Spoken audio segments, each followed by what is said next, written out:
आगे दिसंबर गुरु के जयंती होवत है दुनिया मशहूर।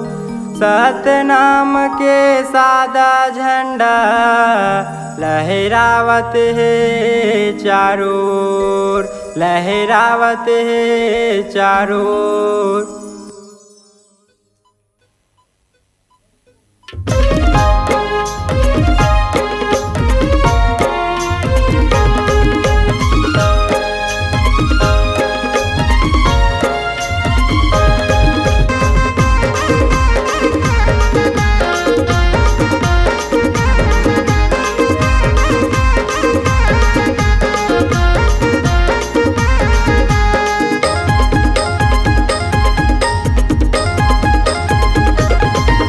के दिया ला गुरु जला के जगला करे तहाँ उजियारा। सत के दिया ला गुरु जला के जगला करे तहाँ उजियारा।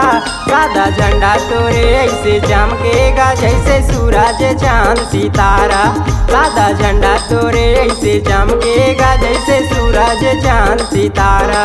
सत के दिया ला गुरु जला के जगला करे तहाँ उजियारा।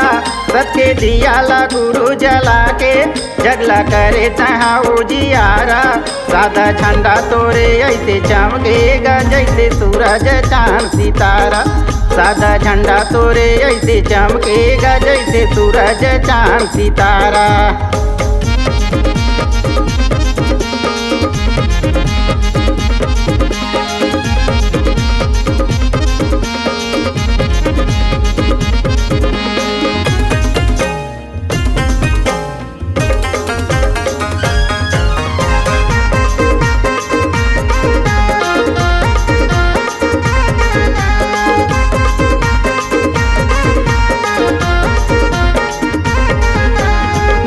सूरज बन के धरती में आए, सबों के भाग जगाए।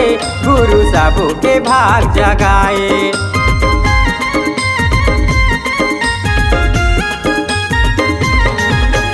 जन्म जन्म के दोष मिटा के पापीला धर्मी बनाए। गुरु पापीला धर्मी बनाए। नवा सूरज बन के धरती में आए, सबों के भाग जगाए। बाबा सबों के भाग जगाए। जन्म जन्म के दोष मिटा के पापीला धर्मी बनाए। बाबा पापीला धर्मी बनाए। तहाँ सत्य के ज्ञान बता के तहाँ दुखिया के बने सहारा। तहाँ सत्य के ज्ञान बता के तहाँ दुखिया के बने सहारा। सादा झंडा तोरे ऐसे चमकेगा जैसे सूरज चांद सितारा।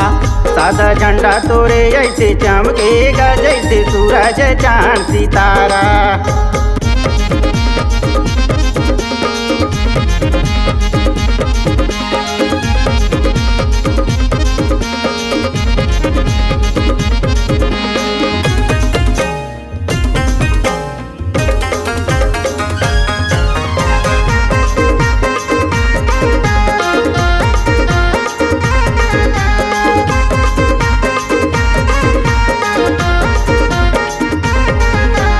सादा झंडा ला सतगुरु बाबा शांति के प्रतीक बनाए।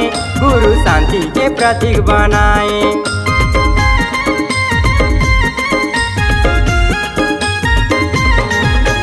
सबों के तने के जीव बसे है, सबों लता समझाए। गुरु सबों लता समझाए। सादा झंडा ला सतगुरु बाबा शांति के प्रतीक बनाए। बाबा शांति के प्रतीक बनाए। सबों के तने के जीव बसे है, सबों लता समझाए। बाबा सबों लता समझाए। तहाँ दया धर्म ला जगा के तहाँ सबों के बनेगा प्यारा।